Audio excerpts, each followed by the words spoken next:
Hello, my name is Jason and welcome to Designcast. It's a podcast where I interview a wide range of guests and ask the question, how do you design education? Why is this important? Students all learn differently and need varied teaching methods to be successful. It is more important now than ever to accommodate and personalize education for all students as much as possible. I use my 25 years of experience as an educator to ask questions and to learn about the exciting things people are doing to provide for all students and their unique perspectives.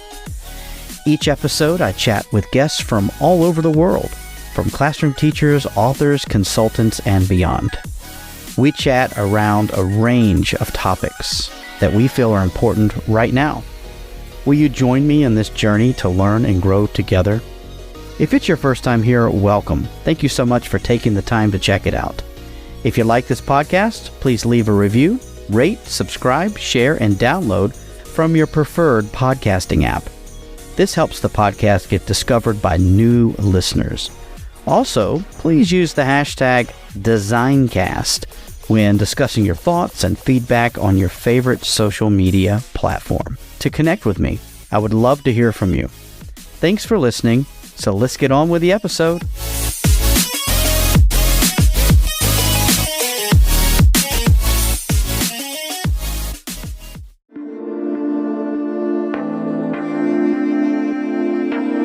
On this episode of Designcast, I had the distinct pleasure of chatting with my longtime friend, Sara Candela. Sara is leading community development at Focusable. She is an educator by trade and an EdTech community champion by passion. You will not be disappointed with our discussion and our constant shenanigans. Please comment with your favorite part of the show by tagging us both and using the hashtags in the episode. Now sit back, relax, and enjoy this chat with Sara Candela.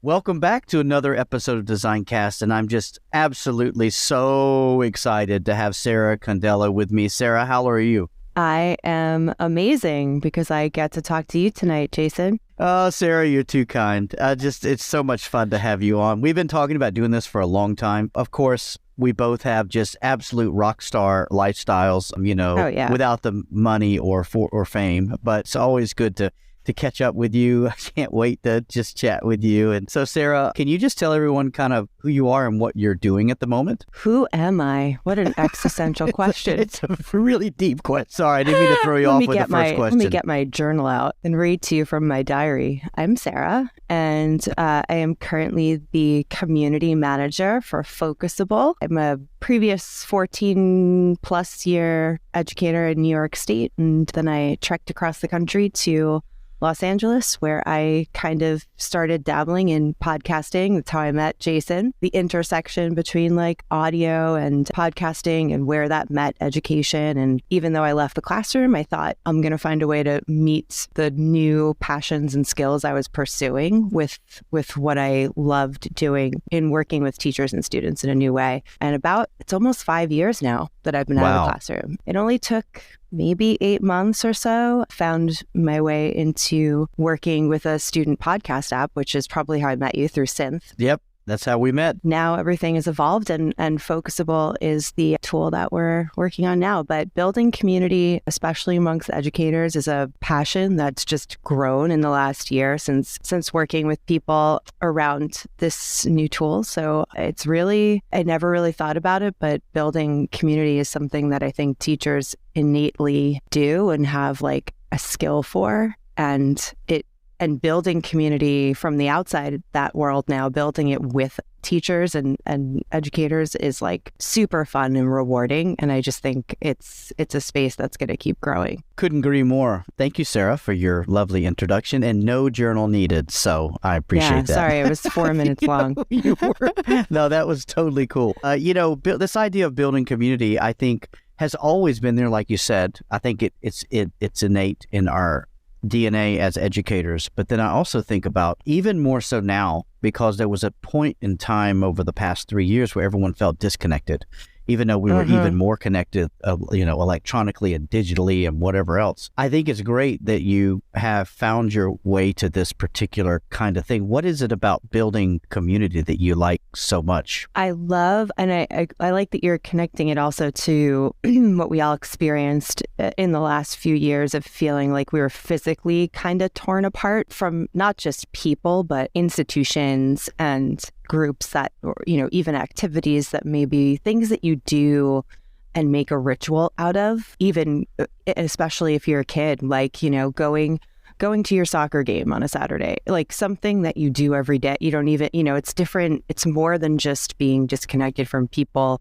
It's being disconnected from those rituals that involve being out there. And so I do think that when it comes to building community, especially now when people are like, they want it both ways now. They know they can find all these virtual spaces, but that aching and real appreciation for the time we do have with each other face to face, or like those, like I said, those rituals or habits that we build throughout our week. I think it's important for people to know where they can find support for one another. And that connection is like, it's finding your identity. I mean, I felt it myself, like you get really, all of that isolation, you get really used to like all the good things and the bad things about yourself. I think one cool layer to that, though, is that so much of really what makes us like a whole person is all of the other parts that we can't access when we're just trying to do something alone. And I think support, and we all know that teachers need support almost more than anybody, and they almost are begging for it in their home communities where they often feel disconnected from what they need. And so when I take all those concepts of just community in general and apply them to educators, I think that it's such a unique opportunity to bring people together who have so much skill and passion that, and just a desire to bring people together in a learning capacity, in a support capacity, that it just goes untapped because they don't have those resources everywhere. And so I think, when you do start even virtually to begin with, like when you start to bring teachers together over something like right now, I'm bringing them together over mindfulness. Like, what does mindfulness look like in your school building? How do you find it yourself and then bring it into like help your students tap into it in the course of a day? So it's like bringing people together over something that they want, but they really can't access as one solo person. I know that, I don't know if this answers your question, but I'm getting deep now. It's a perfect answer. No, I love it. And let's keep going. I think that's great. And I completely agree. And I think too, it comes back to the age-old situation of time. And when do we have time, especially as educators, because we're being pulled in so many directions. There's all these projects, these passion projects a lot of times that the educators want to do, but they're pulled in so many directions they don't ever have the time to do it.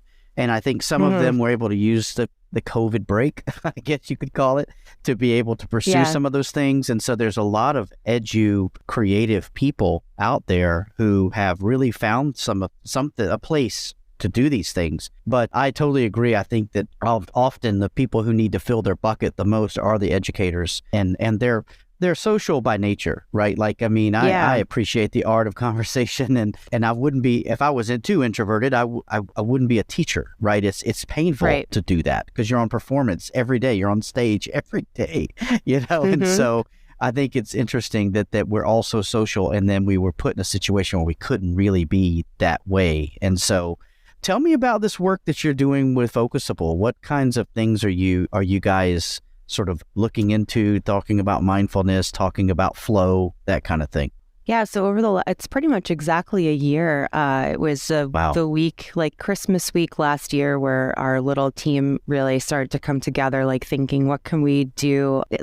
We were just developing this product about like, how can we help first teachers as individuals and then whole classrooms and schools like become more self-aware of what it is that they need to perform at the highest level. Like, what do you need? We were studying lots and lots of neuroscience stuff. That's where we started, and thinking about like, what are the highest performing people do that set them apart from everybody? Like, what is it? And it all boiled down to, I mean, there's a lot of stuff, but it all comes down to really being self-aware, being focused, and knowing it's not the idea of being focused constantly, but it's this idea of the highest performing people really at a basic level are just like everybody else, but they can be taken off of the mark and then they know how to guide it back. And so we were like, what is it that keeps the average person at any age from doing that? And we know that social media makes us, not just social media, but all of our digital connectiveness that now became so much a part of our lives during the pandemic, like all of this, the screen awareness of how screens affect us, all of these things we like to blame as being distractors from our attention and say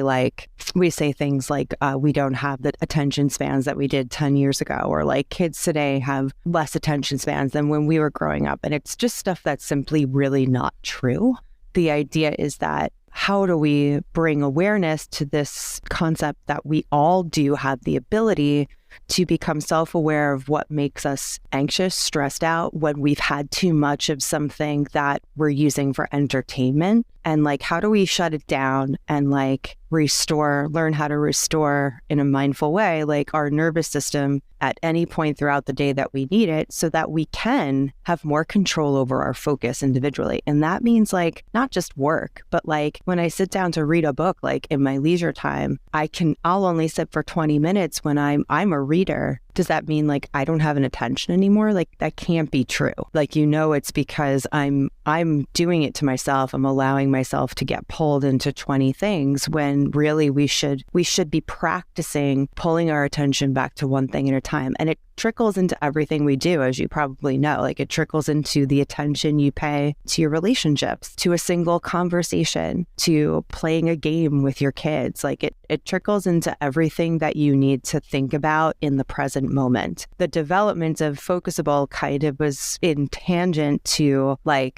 me working on building a community throughout this year of educators who were interested in this concept of what does it mean to be able to restore your energy or find some sort of way to regulate your nervous system, get yourself to become aware of your attention, and then eventually find flow in your learning, in your work, in anything that you want to pay attention to. And that only happens when you reach a level of enjoyment, which I think we've lost a lot of, just the joy of doing stuff. We just want to get things done. And so there's a lot of layers to this, but it really does make you think about how you pay attention to things in your own individual life, because before you can approach that with a room full of kids and think about and teach them how to think about their individual attention, and that's really the experience I've had over the last 6 months or so working with groups of educators.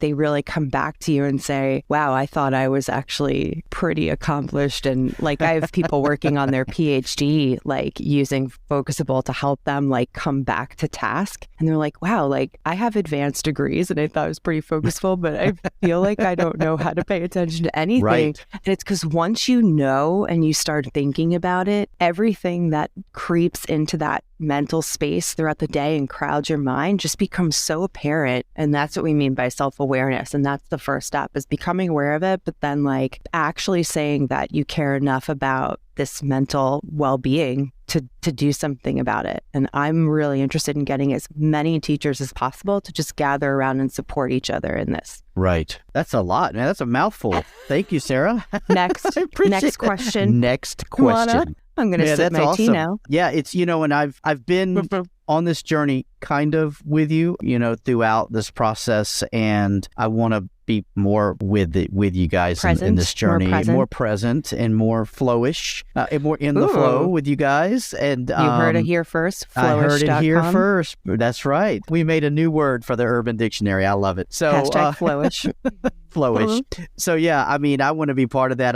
It's been great. The communities you've been building are really fun to be part of, and I love that part about joy and finding joy in what we do. And you're right, we just want to get things done, and we think by getting things done it will bring us joy like it did in the past. And I think a lot of people are finding that it's not, right? That it's just one more task, right? And then there's another task, and then there's another. And I think the last couple of years particularly, but I would say the last 5 or 10 years have really been about just being efficient and being, practical and all the other things. Productive, and the joy yeah. and productive, right? And having, but yet then you've got the gig economy going on where people are just bump, now, I want this now, I need this now. It's so strange. And I guess I think about that and I think, how is this going to affect our students, our children moving forward, right? Are they going to find joy in the things that they do and fulfillment in the things that they do? So what do you think? We're thinking about right now is like, should we solve it right now, Jason? Let's do it. I think we have about 4 or 5 minutes. Let's do it. Mark it. That's all it takes. I heard that's all it takes, but that's all. Focusable is all it takes. So no one's focused enough to spend those 4 minutes. But what we are thinking about now is like, I just a couple of days ago published our newest newsletter, which was the only thing I was working on this holiday break was just getting out this new edition, which I was excited about. But it was an exploration of just this idea that social media really has been like almost like foretelling or like a warm up for what it is that we're going to have to try to not become so overwhelmed or overstimulated by as we're moving into the age of AI. Yes. So you saw like it's only been a couple of weeks of everybody on the internet being so, I mean, it's hard not to use the word obsessed because it's like I don't know anyone not talking about it, especially in education. That's most of who I follow. So that's who I see it coming from. If you think about how we relate to not just, digital media in general and like having so many screens in our lives and how we react to social media as adults, even not even forget about the kids for a minute, but like as adults, like we're overwhelmed by like how it affects us, like what we see, like, and how much time we're spending doing things that there's so many layers to it. And then like we worry about, it just shows us things that make us more worried about what our kids are doing and make us overprotective and like all of that helicopter parenting stuff that kind of just came about in the digital age, right? Of like comparing ourselves to other people, but all of that overstimulate, plus add on top of that, just information, just the overwhelming amount of information. And we haven't gotten over that. Like it's been how many years now since we've been on social media? It's like, it just gets worse and worse. And so the idea is like, if we can't focus, if we can't learn to take ourselves out of that, and we can't learn to actually find joy in our individual and collective lives now, like what are we going to do when we enter into this next stage of artificial intelligence? Like it's just going to get worse, and we see it already. And so that's like what we're thinking about is like how you're going, like not being able to regulate yourself. It sounds simple. People don't, I think it's hard to get it until you really start to think about what that means, like to be able to regulate your own nervous system and realize, that it's just stealing some of the things that that make us really collectively a whole community. Oh man, we went deep. That's good. I mean, like we went into a place. It. I just got a tweet that we solved it.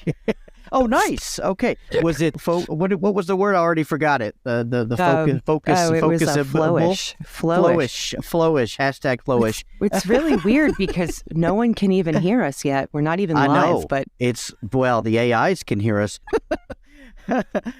Sarah, you're so right, though, because I remember MySpace, right? I remember MySpace. I remember thinking, wow, this is just so interesting. I don't know how I'd ever use it, but it's interesting. And then not long after that, we're on the heels of Facebook, and you had to have a university email to join. I don't know if you remember that or not, but you could only join through your university email address because they only wanted to connect people in your university to you. And then it kind of blew up from there. But, I think these early days of AI and all of these things, there's so many ethical questions that we can talk about. There's so many other kinds of questions. I think, too, my sons ask me things like, why do I need to go to school? Everything is in my hand on my phone. All the information I need is right there. And I'm like, well, first off, you need to know how to use that information.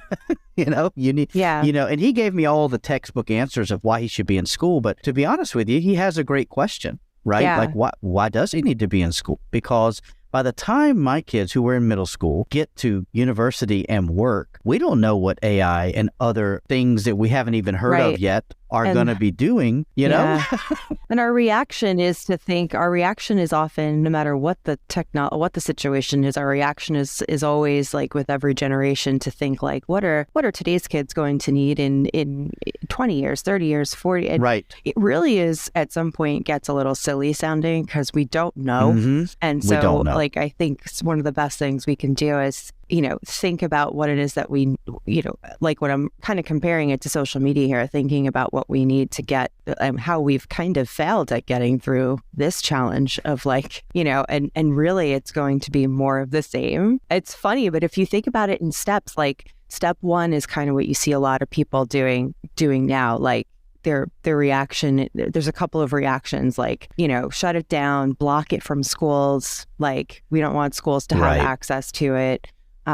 Get it away from not even just kids, but like we shouldn't be using it, like it's just bad, and then the next step is like where a lot of educators are in between these two steps. Step two is like thinking ahead to how do we apply it? Well, let's not fight it, right? Yeah. Let's not fight it. Let's apply it. Let's think about how maybe in like a year or two, we're going to have to use it or that it's going to work for us. And then like step three is like what happens after all of those applications for it become pervasive and kind of just, they're just out there. Mainstream. And, they're absolutely. Mainstream. Like this is the drip, part like of the a little workflow. drip of the That's mainstream, right? And then the next step is overstimulation. Like to wait until then when we've already now dealt with the overstimulation of social media, like it just seems like we're being given an opportunity to really start to check the way we react individually to this now. I think that's going to be super important. And it's a great week to be talking about that because I don't know when this will when people or if anyone will actually ever hear it. But we are recording I always publish my podcast. Oh, I know what you're talking about. I have no lost episodes. But we are recording this during the week between Christmas and New Year's, which is traditionally like this great like week of rest for not just teachers but like the whole world kind of just like is very much in like a siesta of some sort. It's like the only time that we really all collectively take a rest. And when we do think about that, coming off of just having 3 weeks of this explosion of like mainstream AI discussion and all of this, it's just like I think we're really going to have to make a push for more of that. Otherwise our lives are going to just become just completely inundated with what the next thing is and how can we beat it and how can we have to retain, I think, some sort of our own joy. Like how do you find joy in doing stuff if all we're thinking about is what machines are going to be able to be relied on for? And I'm not talking about it very eloquently now because it's a new thing. No. I mean, well, it's a new thing. It's messy. Yeah. No, I totally get it. It's we don't have any formalized language or discourse to go around this. I mean, seriously, it's all supposition at the moment because we're not sure. And we don't know where it's actually been in use up to this point too. I mean, it's been publicly out for almost a month, but I think everyone's known it's been kind of working in the background, very Terminator style, just kind of thinking about, what's going on. But Sarah, that's awesome, man. I mean, like we've talked about some great stuff. I have an awesome question for you, and I hope that you're ready because I'm asking everyone this season the same question, and I want to hear what you have to say because you always have such a unique take on life. But if you could travel back in time, what would you tell your younger self? Oh my goodness. Does it matter how young I'm imagining? How young am I? It does not matter. And it doesn't matter what you talk about, but I'm just curious. I might tell her not to get a master's degree in Irish literature. I do have one, and it's specifically like Irish like drama. So it's like Irish like plays from the early 1900s. Very specific. And that was a pivot from medieval literature. Pivot. That would have been wild. It was. That's holy one. Moly. I don't think it's really that's good advice. I don't think it's really doing much for my career in community management in educational technology. Yeah. How's your Gaelic? It's actually not bad. It's not. Oh, Sarah, that's too funny. So that's my. That's I awesome. bet you'll never have another answer like that. So that's No, my unique. I will. my Well, unique Sarah, personal- most of the stuff we talk about never comes up on any other episode that I have. It's too much fun. I hope everyone's That's great okay with the advice. with the amount of giggling that has. Well, the giggling ensued on is this helpful. We've had episode. a lot of joy.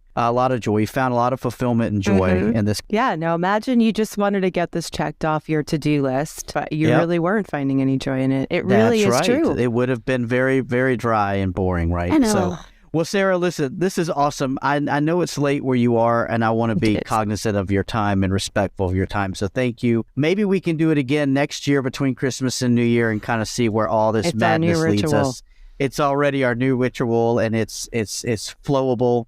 And we're Flowish. hashtag doing that. Flowish. See, I've got another one. See, if We you got a hear whole this bunch of episode, flow. that's the unique stamp of this particular episode of DesignCast, everybody. If you do listen That's to right. this, please respond to us right now with hashtag DesignCast, hashtag flowish, hashtag pigeonhole. flowish, hashtag Gaelic literature and theater. You can't make That's this so up. funny. This is a unique You cannot fingerprint on make this episode. up. You cannot make this up. Sarah, thank you so much. I Thanks want to so wish much, you the Jason. best in the new year. And we You will too. continue to talk behind the scenes about flowable and all that kind of stuff. And It's Focusable. I know it is. It's focusable. You can see my focus is waning. But It is. I listen, have that Happy effect New on Year. people. Happy New Year to you and to everybody and I hope we listening. can. Yeah, I know, for real, man. It'll be hopefully a little later than the new year, but I can't wait for our next interaction. I'm sure I will find joy in that. Interaction Okay, and is I'll a work good on my way to put Gaelic it. before then. Yes. Otherwise, that's the only way I talk to people in 2023. That's right. Thanks so much, All right, Jason. thanks, Sarah. It's so good to talk to you. You too. Okay. Bye.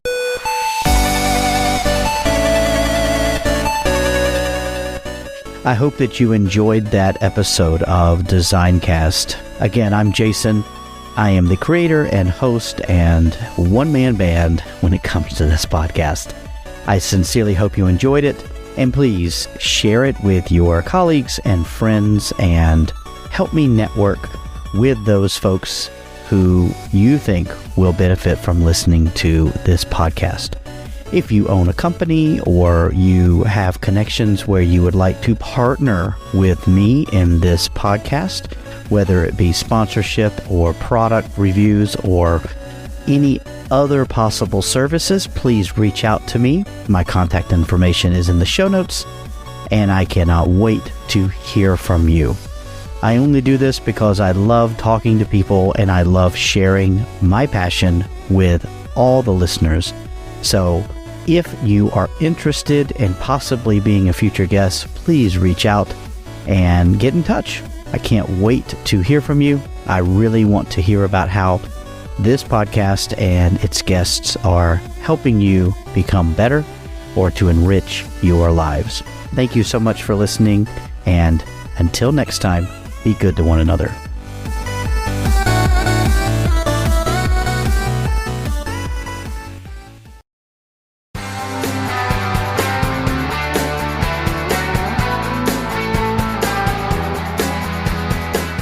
Hey Jason, congratulations on 100 episodes. I'm so privileged and grateful to be part of your series. Thanks for letting me on air to tell all the international teachers about the different ways that I help with stressful demands and improve well-being of international teachers around the world. Can't wait to listen to more episodes, and hopefully we can chat soon. Jason, Craig Kemp here. Congratulations on reaching episode 100 of the DesignCast podcast. I am super thrilled and over the moon to see the progress that you've made with this and the impact that you're having on educators all over the world. I tune in every week and I learn so much from you and the incredible people you have on this podcast. Keep it up. I look forward to seeing the next 100 episodes with you. Congratulations, my friend. Jason, congratulations on your 100th episode. 100 episodes of absolutely fantastic hints, tips, and teaching advice. Keep up the fantastic work. Jason, greetings from Qingdao. Congratulations on the 100 episodes, creating quality content, helping inspire, engage, and bring people together and good ideas together. So always looking forward to hearing new things from you. Hope you have another successful 100 more. Send some positive vibes and good things out into the universe. Thanks for all you do. Congratulations. Silsaday Bong. Hope all's going well. Great work to see you've hit the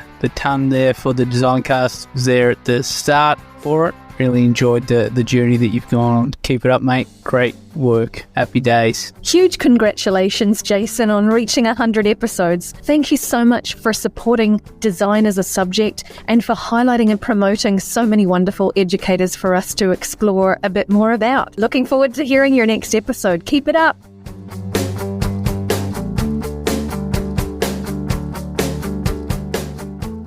This podcast is a proud member of the Teach Better Podcast Network. Better today, better tomorrow, and the podcast to get you there. Explore more podcasts at www.teachbetterpodcastnetwork.com. We will see you on the next episode.